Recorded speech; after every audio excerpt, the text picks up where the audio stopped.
AI tools నేర్చుకుని passive income సంపాదించాలనుకుంటున్నారా? వెంటనే సంప్రదించండి. ప్రస్తుతం మనతో పాటు ఉన్నారు జై భారత్ పార్టీ అధినేత జేడి లక్ష్మీనారాయణ గారు. ఒక్కసారి ఆయనతో మాట్లాడదాం. నిన్న జరిగినటువంటి రిజల్ట్ ఎలా అనిపిస్తోంది? కూటమికి వచ్చినటువంటి ఈ గ్రాండ్ విక్టరీని ఆయన ఎలా విశ్లేషిస్తారు? ఒక్కసారి ఆయన మాటలోనే వినేద్దాం. సార్ నమస్తే అండి. జై భారత్ నిరుపమ గారు. సార్ ఫస్ట్ ఆఫ్ ఆల్ కొంచెం ఏంటంటే బాధాకరమైన విషయం, మీలాంటి మేధావులు, అన్నీ తెలిసిన వాళ్ళు, అలాగే ఇంటెలెక్చువల్స్ ఎందుకు మిస్ అయ్యారు అనేది ఒక చిన్న బాధాకరమైనటువంటి విషయం సార్. పార్టీ విషయం పక్కన పెడితే మీరు వ్యక్తిగతంగా కూడా రాలేదు అనేది చాలా మంది ఫీల్ అవుతున్నటువంటి విషయం. ఏం పర్వాలేదు, ఎందుకంటే మనం అక్కడ ఉన్నా కూడా బయట ఉన్నా కూడా ప్రజల సమస్య పరిష్కారం గురించి మనం పాటుపడుతూ ఉంటాం. ప్రజలు ఒక్కసారి ఒక్కొక్క రకంగా కోరుకుంటూ ఉంటారు. తర్వాత మేము చేసే రాజకీయాలు ప్రస్తుత రాజకీయాలకి అవి అంతగా దాంట్లో సింక్ కూడా అవ్వట్లేదు. మేమంతా కూడా ఈ జీరో బడ్జెట్ పాలిటిక్స్ తో వెళ్లాల్సిన, మేము ఒక్క రూపాయి కూడా ఎక్కడ పంచే విధానాలు మా దగ్గర ఉంటాం. ఏదో గెలుపులు ఓటములు అనుకుంటున్నాం కానీ యాక్చువల్ గా ప్రజాస్వామ్య వ్యవస్థలో ఎలక్షన్ విధానం ఏ విధంగా ఉంటుందన్నది కూడా మనం అందరం ఆలోచించాల్సిన విషయం. ఒక్కొక్క ఓటుకి 2,000 రూపాయలు 3,000 రూపాయలు పంచే ప్రస్తుత పరిస్థితి నుంచి ఈ ప్రజాస్వామ్యాన్ని ఎలా బయటికి తీయాలన్న ఆలోచనలతో మేము ఎప్పుడు ఉంటాం. కాబట్టి ఆ నియమావళిలో మేము ఒక్కొక్కసారి ఫిట్ కాకపోవచ్చు.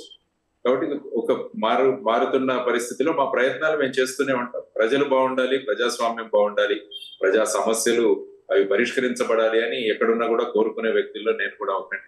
కాబట్టి ఎక్కడ ఉన్నామన్నది పెద్ద ప్రధానమైన అంశం కాదు, మనం ఏం చేస్తున్నామన్నది ముఖ్యమైన విషయం. కానీ ఇంకొక విషయం నాకు ఏది బాగా అనిపించిందంటే సార్, జనరల్గా ఓడిపోతే అసలు మీడియా ముందుకు రావడానికి, లేదా ఒక ఇంటర్వ్యూ అడిగితే మీ ఎక్స్ప్లెనేషన్ ఇవ్వండి, లేదు అంటే మీరు ఏమనుకుంటున్నారో ఎనాలిసిస్ చెప్పండి అని అడిగితే కూడా ముందుకు రావట్లేదు చాలామంది వ్యక్తులు. బట్ మీరు అలా కాకుండా అడిగిన వెంటనే ఇమ్మీడియట్గా లైవ్ కాల్లోకి అందుబాటులోకి వచ్చారు. ఇక్కడ లేకపోయినా కూడా చాలా దూరాన ఉన్నా మీరు అందుబాటులోకి వచ్చారు. First of all thank you so much sir. ఎందుకంటే మీరు అన్నట్లు గెలుపు ఓటములు సహజం, మన ఈ బ్యాటిల్లో సహజం. అది ఐపీఎల్ అయినా, లేకపోతే ఇండియన్ ప్రీమియర్ లీగ్ అయినా, ఇండియన్ పొలిటికల్ లీగ్ అయినా. సో దాన్ని సమానంగా తీసుకోగలిగినప్పుడే ముందుకు పోగలుగుతాం సార్. డెఫినెట్గా మీరు ఖచ్చితంగా మీరు మంచి పాలిటిక్సే చేస్తారు, చెయ్యాలి, అందులో డౌటే లేదు. ఇక ఈ 164 అనే సీట్స్ చాలా పెద్ద నెంబర్ సార్. ఇప్పటి వరకు మన చరిత్రలో, అంటే తెలుగు రాష్ట్రాల చరిత్రలో ఎప్పుడు కూడా లేదు అని చెప్తా ఉన్నారు. ఇలాంటి దాన్ని ఎలా అర్థం చేసుకోవాలి? అంటే యాంటీ ఇన్కంబెన్సీ చాలా ఘోరంగా, దారుణంగా ఉందా ప్రజల్లో?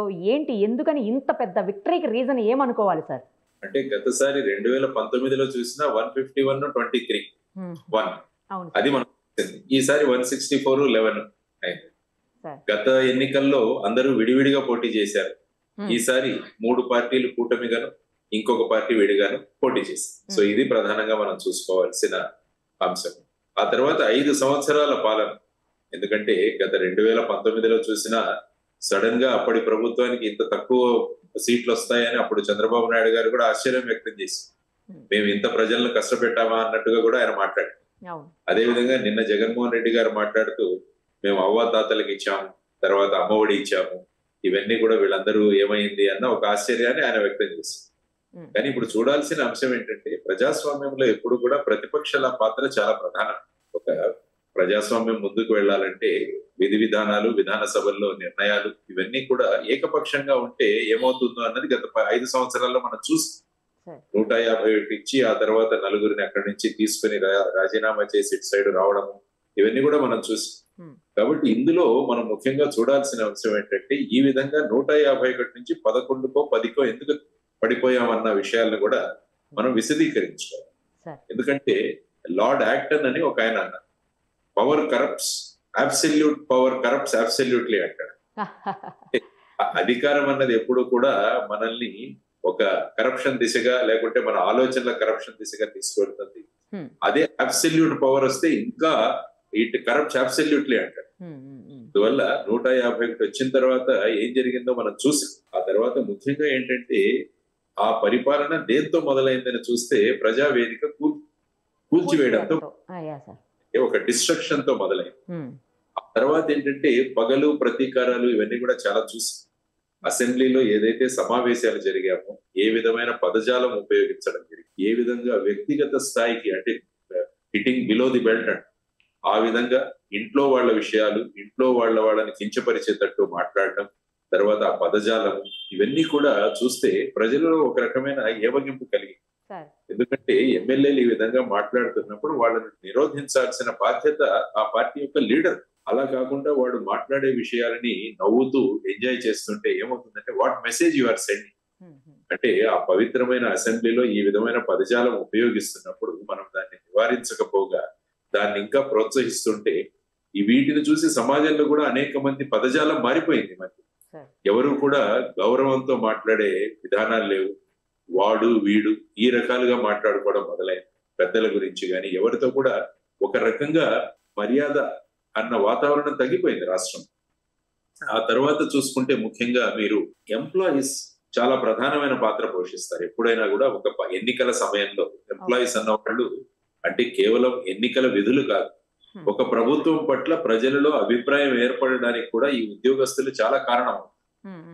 అందువల్ల మీరు చూసుకుంటే గతంలో కూడా చంద్రబాబు గారు ఓడిపోవడానికి కారణం కూడా ఎంప్లాయీస్ అని అప్పుడు అన్నారు, ఉద్యోగస్తులే కారణం అని అన్నారు. ఈసారి కూడా తీసుకుంటే ముఖ్యంగా వాళ్ళు మొదట్లో సిపిఎస్ ఓపీఎస్ గురించి వాళ్ళ ప్రధానమైన వాదన. Old pension scheme, contributory pensions. ప్రస్తుతం ఉన్న కాంట్రిబ్యూటరీ పెన్షన్ స్కీమ్ తీసేసి ఓల్డ్ పెన్షన్ స్కీమ్ తీయాలని అప్పుడు వారు పాదయాత్ర చేస్తున్నప్పుడు ఇస్తే ఆయన ఏమన్నారంటే ఇదేమన్నా ఒక వారంలో మనం పెట్టేద్దామని. ఈ 5 సంవత్సరాల్లో ఈ సిపిఎస్ ఓపీఎస్ కాకుండా వారు కొత్త విధానాన్ని తీసుకొచ్చారు. అది ఉద్యోగులు ఎవరు కూడా ఇష్టపడరు. ఆ తర్వాత ముఖ్యంగా ఎలక్షన్లు సమీపిస్తున్న దృష్టిలో ముఖ్యంగా మహిళల మీద, అంటే అంగన్వాడీ సేవికల మీద, తర్వాత వచ్చేసి ఈ మన మిగతా అంగన్వాడీ సేవికలు కావచ్చు, లేకుంటే ఆశా వర్కర్లు కావచ్చు, వీళ్ళందరి మీద ఏ విధమైన బల ప్రయోగం చేసి వాళ్ళని అరెస్ట్ చేసే వరకు వెళ్ళి. కాబట్టి వీళ్ళంతా ఏంటంటే వీళ్ళ భావనలు ప్రజల్లోకి తీసుకెళ్ళారు. కాబట్టి ఇదొక ప్రధానమైన కారణం. పార్టీ మీరు అన్నారు కదా 164 ఈ 11 ఏ విధంగా. ఆ తర్వాత వచ్చేసి ఏంటంటే ల్యాండ్ టైటిలింగ్ యాక్ట్ అన్నది కూడా ఒకటి ప్రధానమైన భూమిక పోషించింది.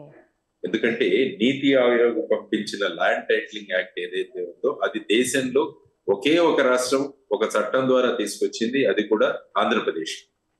ఆ తర్వాత ఏంటంటే మన భూముల్లో అంతా కూడా సర్వే చేసి ఈ భూమిలో రాళ్లు పాతారు.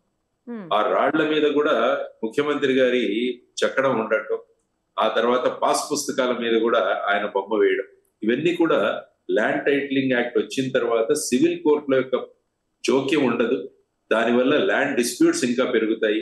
ఈ కబ్జాలు ఏవైతే జరుగుతున్నాయో అవి ఇంకా పెద్ద రీతిన జరుగుతాయి అన్నది ఒకటి ప్రబలంగా తీసుకువెళ్ళడం జరిగింది ప్రజల్లో. ముఖ్యంగా అడ్వకేట్లు కూడా ల్యాండ్ టైటిలింగ్ యాక్ట్ విరోధంగా చాలా సార్లు నిరసనలో కూర్చున్నారు, 50 రోజులు 60 రోజులు. సో ఇది ప్రధానంగా ఒక వ్యవస్థ. తర్వాత వాలంటీర్ వ్యవస్థ.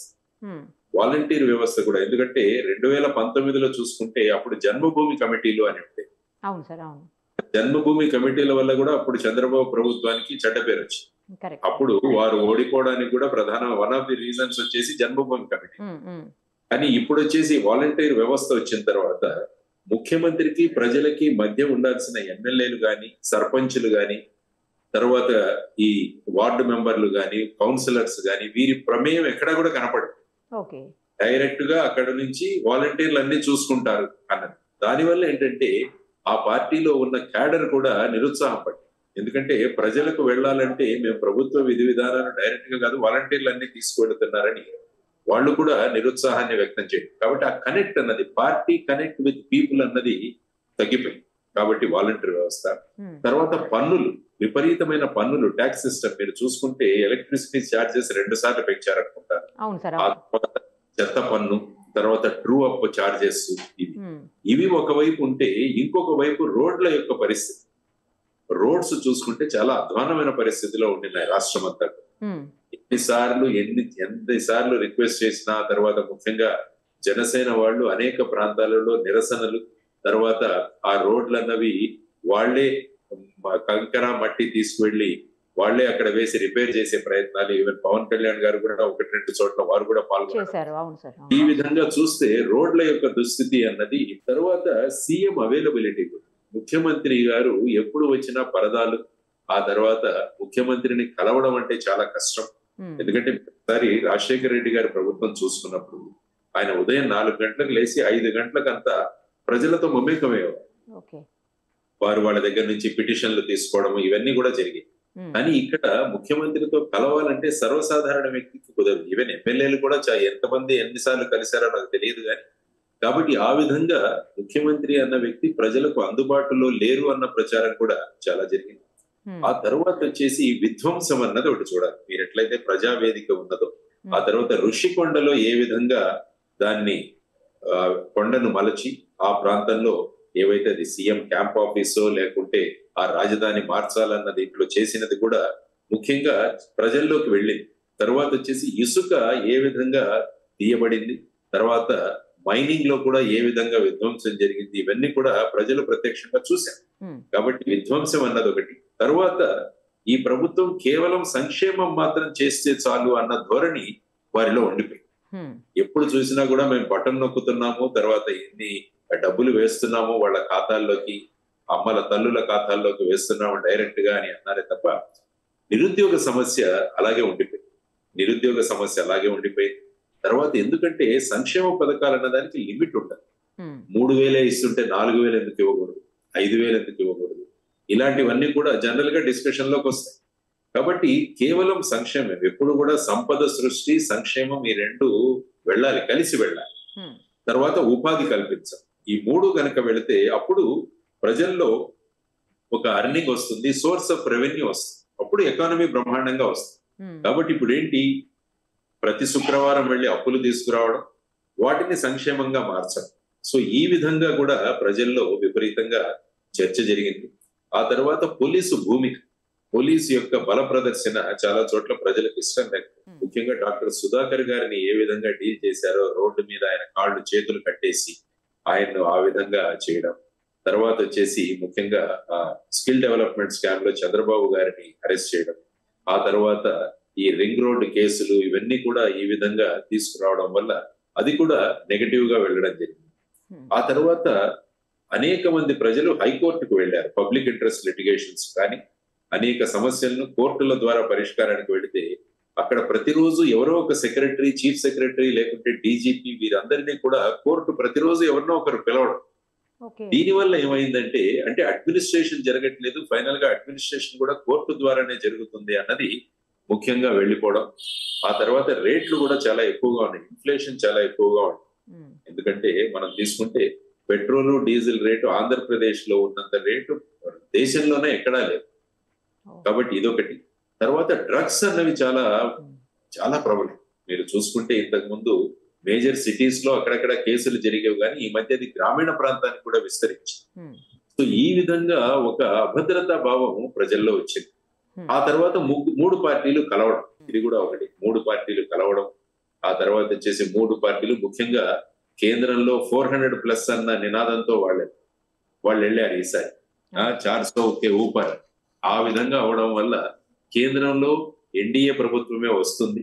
దానివల్ల ఇక్కడ ఈ ప్రభుత్వం వస్తే బాగుంటుంది, మోడీ గారు కూడా ఈ కూటమిలో వచ్చారు కాబట్టి మన రాష్ట్రానికి ప్రయోజనాలు ఉంటాయి అన్న ఆలోచన కూడా ఓటర్లు చేశారు. కాబట్టి ఈ కారణాలన్నీ కూడా మీరు విశదీకరించుకుంటే ఓటర్లు ఈ ప్రభుత్వం మారాలి అన్న ఒక, అంటే మొత్తం ఎక్కడి నుంచి చూసుకున్నా కూడా బారింగ్ 4 ఎంపీ స్థానాలు, తర్వాత 11 అసెంబ్లీ స్థానాలు తప్ప మిగతా అన్ని చోట్ల కూడా మెజారిటీలు కూడా చాలా విపరీతంగా చాలా ఎక్కువ వచ్చింది సార్. అవును, కరెక్ట్. చాలా ఎక్కువ. ఇంతకుముందు 1000, 2000 ఈ విధంగా వచ్చి ఇప్పుడు 1000, 10,000, 90,000 ఇలాంటివి 2-3 ప్రదేశాల్లో రావడం ఇవన్నీ కూడా జరిగింది. కాబట్టి వీటన్నిటినీ కూడా మనం ఆలోచించుకుంటూ వెళితే, సో గత ప్రభుత్వం ఆలోచించాలి, అంటే ఇప్పటి ప్రభుత్వం కూడా ఆలోచించాలి. రాబోయే ప్రభుత్వం కూడా వాళ్లకు 151 వస్తే ఈ విధంగా చేశారు, మనకు 164 ఉన్నాయి. కాబట్టి మన ఎమ్మెల్యేలను తర్వాత వీళ్ళందరినీ కూడా మనం కంట్రోల్ చేస్తూ ఏ విధంగా రాష్ట్రాన్ని ఈ అప్పుల బారి నుంచి బయటికి తీసుకురావాలన్నది కూడా ఆలోచించాల్సిన ప్రధానం. తరువాత మనకున్న 4 సమస్యలు కూడా గత ప్రత్యేక హోదా తీసుకొస్తామన్నారు, తీసుకురాలి.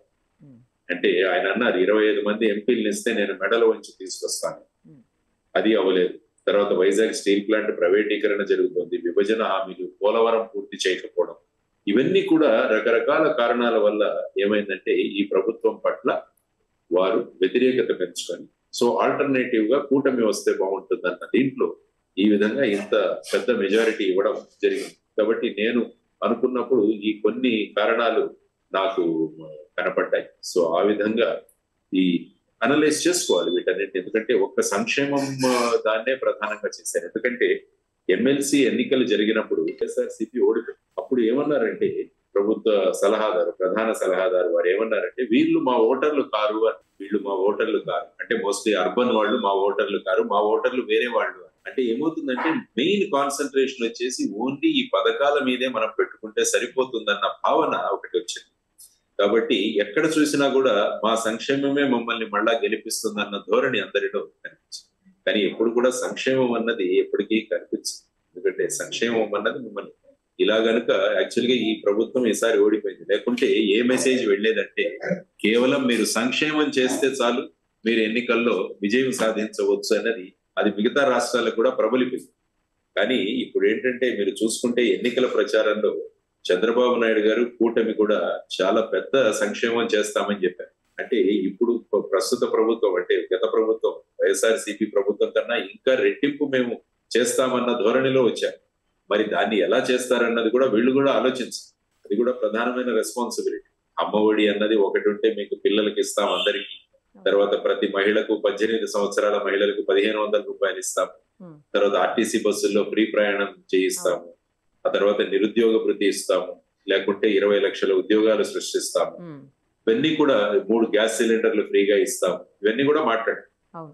ఆ తర్వాత ఏ విధంగా మీరు చేస్తారన్నది కూడా ఒకటి ఆలోచించాల్సి. తర్వాత వచ్చేసి గత ప్రభుత్వంలో మద్యపాన నిషేధం తీసుకొస్తామన్నారు. అంచెలంచెలుగా మద్యపాన నిషేధం తీసుకొస్తామని. యాక్చువల్ గా మద్యపాన నిషేధం జరగలేదు, కానీ ప్రభుత్వానికి ప్రధాన ఖజానాలో పడే డబ్బంతా కూడా ఎక్సైజ్ నుంచి రావడం వల్ల తర్వాత ఈ రేట్లు కూడా విపరీతంగా పెంచేశారు. దానివల్ల ఏంటంటే మహిళలు కూడా మహిళా ఆగ్రహానికి కూడా గురయ్యారు. ఎందుకంటే సంపాదిస్తున్నదంతా కూడా అక్కడే వెళ్ళిపోతుంది. ఆ తర్వాత ఏదైతే లిక్కర్ ఇస్తున్నారో దానికి క్వాలిటీ కూడా సరిగా లేదని వాళ్ళ ఆరోగ్యాలు కూడా పాడవుతున్నాయి. ఇవన్నీ కూడా రకరకాల కారణాలు మీరు తీసుకుంటే వీటన్ని కారణాల పర్యవసానంగా ఈ రోజు ఈ ఎలక్షన్ రిజల్ట్స్ అని మనం చూడొచ్చు. సార్ మీరు మొదట్లో జనసేనతో ఉన్నారు, వింటే ఇప్పుడు మీరు కూడా కూటమి నుంచి మంచి మెజారిటీతో గెలిచి ఉండేవాళ్ళేమో. ఎవరైనా ఇలా అన్నారా? మీకేమన్నా అనిపించిందా? చాలా మంది అన్నారు. మీరు కంటిన్యూ అయింటే కూడా మీరు అన్నాం. నేను అన్నా ఎక్కడున్నా ఏదున్నా అది విధి విధానాలు ఎలా ఉంటుంది మన ప్రయాణం అన్నది కూడా రకరకాల కారణాల వల్ల మనం నిర్ణయాలు తీసుకున్నాం. నేను అదే చెప్తుంటాను. ఎక్కడ ఉన్నా కూడా ఈవెన్ ఈ పొజిషన్ లో కూడా రేపు రాష్ట్ర ప్రభుత్వం ఏ విధంగా ముందుకు వెళ్ళాలన్న నాకు తెలిసిన కొన్ని సలహాలు ఖచ్చితంగా ఇస్తాను. ఎందుకంటే ముఖ్యంగా ఎంప్లాయ్మెంట్ జనరేషన్ అన్నది చాలా ముఖ్యం. ఎందుకంటే లక్షల కొద్ది విద్యార్థులు చదువుకొని బయటకు వస్తున్నారు, కానీ వాళ్లకు గనుక మనం ఉపాధి కల్పించకపోతే చాలా ప్రమాదానికి గురి అవుతారు. ఎందుకంటే రకరకాల ఇష్యూస్ అవుతూ ఉంటాయి, తర్వాత క్రైమ్స్ పెరుగుతాయి. వాళ్ళు డ్రగ్స్ దిశగా వెళ్లే ప్రమాదం కూడా ఉంది.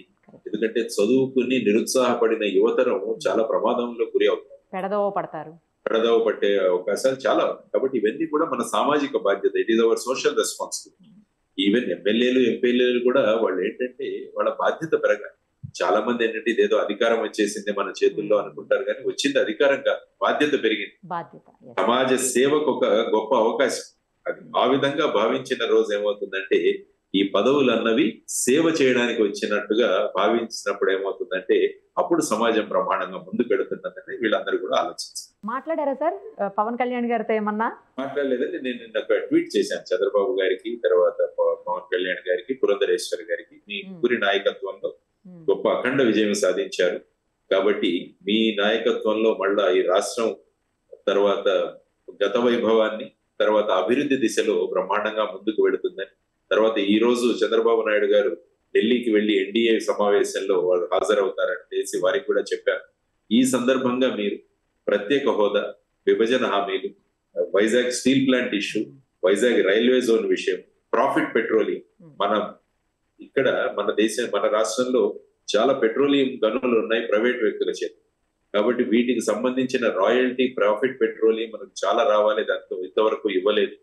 ఆ తర్వాత వచ్చేసి అమరావతికి ఏ విధంగా గుజరాత్ లో గిఫ్ట్ సిటీకి రాయితీలు ఇస్తున్నారో అటువంటి రాయితీలు మీరు అమరావతికి తీసుకురావాల్సిందిగా ఈ ఎన్డీఏ మీటింగ్ లో ఎన్డీఏ నాయకత్వంతో మీరు చర్చించండి అని చెప్పి కూడా వారికి ట్వీట్ ద్వారా తెలియజేయడం జరిగింది. ఎందుకంటే ఇది ఒక మంచి అవకాశం రాష్ట్రానికి. ఎందుకంటే అప్పుడు జగన్మోహన్ రెడ్డి గారు ఏమన్నారు, వాళ్ళంతకు వాళ్ళకే ప్రభుత్వం ఏర్పాటు చేసి అవకాశం వచ్చింది కాబట్టి మనం ఏమి మెడలు వంచలేం. వాళ్ళను నేను ఢిల్లీకి వెళ్ళినప్పుడంతా సార్ సార్ సార్ అని రిక్వెస్ట్ చేయాలి అని ఆయన అన్నారు. కానీ ఇప్పుడు ఆ పరిస్థితి వచ్చింది. ఎందుకంటే వీళ్ళ జేడీఎస్ అంటే నితీష్ కుమార్ గారు, చంద్రబాబు నాయుడు గారి సహాయం లేకుండా అక్కడ ప్రభుత్వం ఏర్పాటు చేయడం కష్టం. కాబట్టి దీన్ని ఏదో మీరు ఇదిగా ఉపయోగించాలని, కానీ రాష్ట్ర హితాలు ముఖ్యం కావాలి ఎప్పుడు కూడా. State should be first. రాష్ట్ర హితం అన్నది ముఖ్యం కాబట్టి ఇప్పుడు ఒక అద్భుతమైన అవకాశం దొరికింది. కాబట్టి వీటన్నింటినీ చర్చించి ఈ విధంగా మాకు ఇవ్వండి అని అడగడానికి ఒక మంచి స్కోప్ ఉంది. ఇందులో ఏమీ మనం మొహమాట పడాల్సింది కూడా లేదు. మన రాష్ట్రం అభివృద్ధి చెందాలి. లేకుంటే ఏమవుతుందంటే ప్రత్యేక హోదా రాకుంటే ఈ రాష్ట్రానికి ప్రస్తుతం ఉన్న అప్పుల పరిస్థితి నుంచి కొత్తగా రాష్ట్రాన్ని ముందుకు తీసుకువెళ్ళడం చాలా కష్టము. ఎందుకంటే పెట్టుబడులు రావాలి మన రాష్ట్రంలో. పెట్టుబడులు రావాలంటే రాయితీలు రావాలి. రాయితీలు కావాలంటే ప్రత్యేక హోదా కావాలి. కాబట్టి రేపు బీహార్ కూడా ప్రత్యేక హోదా కోరుకుంటుంది. మరి నితీష్ కుమార్ గారికి కూడా ఇవ్వాల్సి వస్తుంది. ఇలాంటి వాదనలు వస్తాయి. కానీ మనం పార్లమెంట్ లో చర్చించి ప్రత్యేక హోదా ఇస్తామని అన్ని పార్టీలు ఒప్పుకోరు. అది ఇవ్వలేదు. కాబట్టి ఆ విధమైన ప్రస్తావన చేస్తుంది.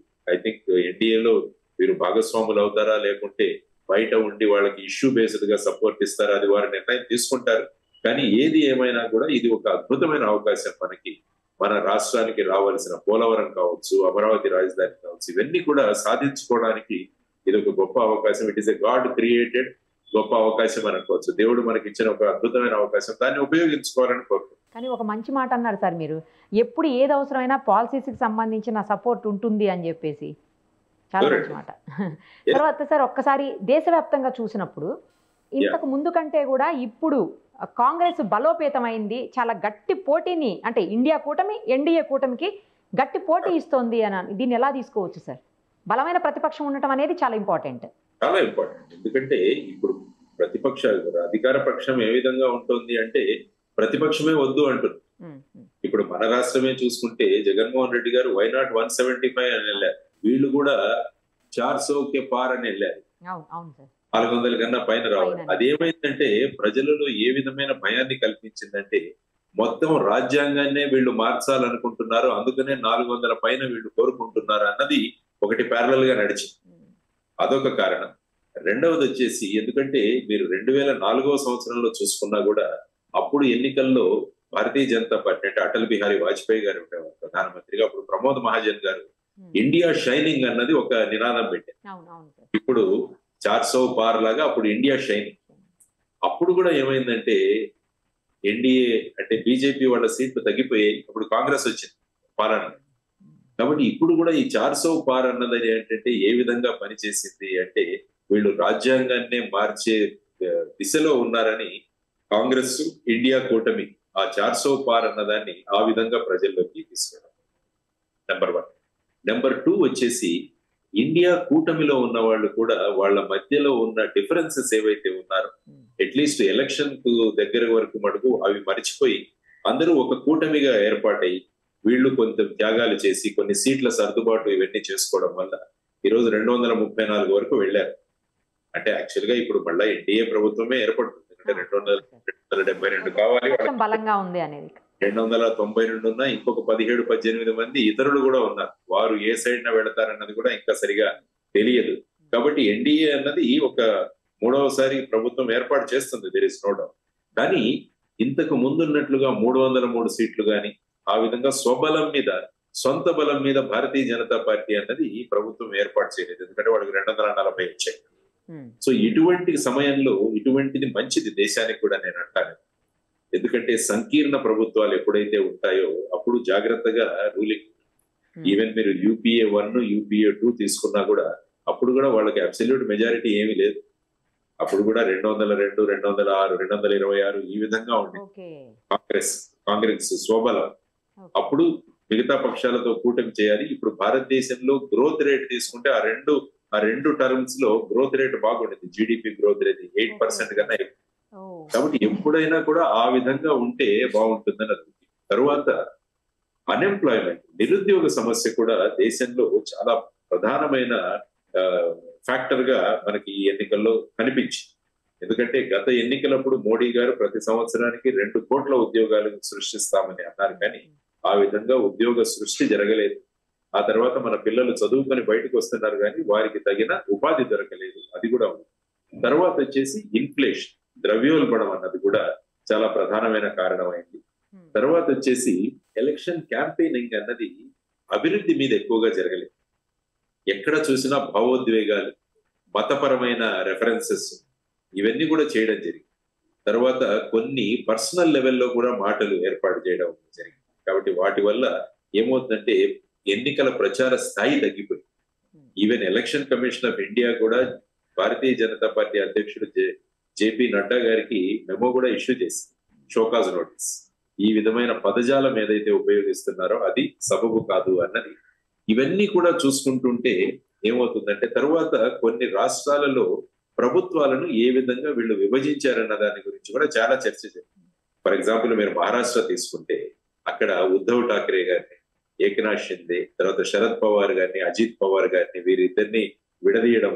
కాబట్టి అక్కడ కుర్చీ కోసం ఈ విధంగా కూడా చేస్తారన్న కామెంటరీ జరిగింది. అప్పుడు ఈసారి చూసుకుంటే మహారాష్ట్రలో ఉద్ధవ్ ఠాక్రే తర్వాత శరద్ పవార్ గారికి ఆటోమేటిక్ గా వాళ్ళకి 30 సీట్ల దాకా వచ్చింది. సో ఈ విధంగా డీల్ చేసిన విధానాలు కూడా కాకపోవడం వల్ల వారు ఏదైతే 400 పార్ అనుకున్నారో ఇప్పుడు వాళ్ళు 292కే పరిమితం కావాల్సి వచ్చింది. కాబట్టి ఖచ్చితంగా అటువైపేమో సంకీర్ణ ప్రభుత్వం, ఇక్కడేమో అబ్సల్యూట్ మెజారిటీ కాదు, 2/3 కాదు, ఇంకా ఆల్మోస్ట్ శాసనసభ అంతా వారి చేతుల్లో ఉన్నట్టు ఈ రెండింటిని ఎలా సమన్వయం చేయాలన్నది కూడా చాలా ముఖ్యమైన అంశం. కాబట్టి చంద్రబాబు నాయుడు గారు అనుభవం ఉందా వారికి, కాబట్టి ఆ అనుభవంతో ఈ రెండింటిని ఎలా వాళ్ళు సమన్వయం చేస్తారన్న చూడాలి. ఫైనల్ గా మన రాష్ట్రం అన్నది అభివృద్ధి చెందాలి, ఆంధ్రప్రదేశ్ మళ్ళా పూర్వ వైభవం రావాలి, మనం అభివృద్ధిలో మనం దూసుకు వెళ్ళాలి, మన యువతరానికి అంతా కూడా ఉపాధి కలగాలి, ప్రజలు ఆనందంగా ఉండాలి, భయభ్రాంతులు కాకూడదు, పోలీస్ యంత్రాంగం అన్నది రూల్ ఆఫ్ లాని తీసుకురావాలి, పాటించాలి. ఒక పార్టీకి కొమ్ము కాయడం అన్నది, ఉద్యోగ అందరూ కూడా ఒక పార్టీ వర్కర్స్ గా ఎప్పుడు పనిచేయదు, ఎప్పుడు కూడా న్యాయాన్ని చట్టాన్ని ఆ ప్రకారంగా పనిచేసే విధంగా మనం కనుక గవర్నెన్స్ తీసుకురాగలిగితే అప్పుడు నిజంగా ఆంధ్రప్రదేశ్ ప్రమాణంగా ముందుకు వెళుతుందని ఆ దిశగా అందరం కలిసి పనిచేయాలి. అందుకనే నేను జగన్మోహన్ రెడ్డి గారికి కూడా కోరుతున్నది ఏంటంటే మీకు 11 సీట్లే రావచ్చు, కానీ మీరు అసెంబ్లీకి వచ్చి మీ భూమికగా చేయాలి. ఎందుకంటే ప్రజలు మిమ్మల్ని ఎన్నుకున్నారు, మీరు తర్వాత ఇంకో 10 మందిని ఎన్నుకున్నారు. వీరి భూమిక శాసనసభలో వచ్చి వాళ్ళని నిర్వహించాలి. అంటే మాకు 11 వచ్చాయి, మేము అసెంబ్లీకి వెళ్ళము, మేము బాయ్కాట్ చేస్తాము, ఇది కాదు. కాబట్టి ఆ విధంగా కాకుండా ఒక కన్స్ట్రక్టివ్ ధోరణిలో మనం అందరం కలిసి పనిచేసి రాష్ట్రానికి కావాల్సిన విషయాలన్నీ కూడా తీసుకొద్దామన్న భూమిక వహించాలని, అందులో మన పరిపక్వత, మన రాజనీతిజ్ఞత చూపించాలి, ఆ స్టేట్స్మన్షిప్ అన్నది చూపించాలి. పాలిటిక్స్ ఎలక్షన్స్ అయిపోయాయి, ఇంకా మనకు ప్రస్తుతం చూడాల్సింది రాష్ట్ర అభివృద్ధి అన్నది మనం ఎంచుకోవాలి. తర్వాత పగలు ప్రతీకారాలు కాకుండా ఈ రోజు కూడా చూస్తున్నాను కొన్ని ఇప్పటి వైఎస్ఆర్సీపీ ఆఫీసుల మీద, ఇళ్ల మీద కూడా రాళ్ల దాడి అని కొన్ని చూశాను. ఇవన్నీ కూడా సక్రమం కాదు ఇవన్నీ. కాబట్టి నాయకులు వాళ్ళ కాడర్లను, శ్రేణులను నిరోధించాలి. ఎన్నికలు అయిపోయి, ఎన్నికల్లో ప్రజలు తీర్పు ఇచ్చారు. ఇప్పుడు మనం ప్రజలు ఇచ్చిన తీర్పుని దాన్ని మనం ట్రాన్స్లేట్ చేసి వాళ్ళ అభివృద్ధి కోసం మనం కృషి చేయాలన్న ధోరణి మన రాజకీయ నాయకులు తీసుకోవాలని, అందులో ఈ సమన్వయ భూమిక, తర్వాత రాష్ట్రం కోసం ఏదైనా హితవు కోసం ఏదైనా సలహాలు సంప్రదింపులు అయితే కూడా మేము ఎప్పుడు కూడా ముందుంటాం. జై భారత్ నేషనల్ పార్టీ రాష్ట్ర హితవు, రాష్ట్ర అభివృద్ధిని కోరుకుంటుంది ఎప్పుడని తెలియజేస్తాం. మంచి విశ్లేషణ sir, thank you so much. నమస్తే అమ్మా, జై భారత్. Thank you. సుమన్ టీవీలో మీ పర్సనల్ అండ్ బిజినెస్ ప్రమోషన్స్ కోసం కింది నెంబర్కి కాంటాక్ట్ చేయండి.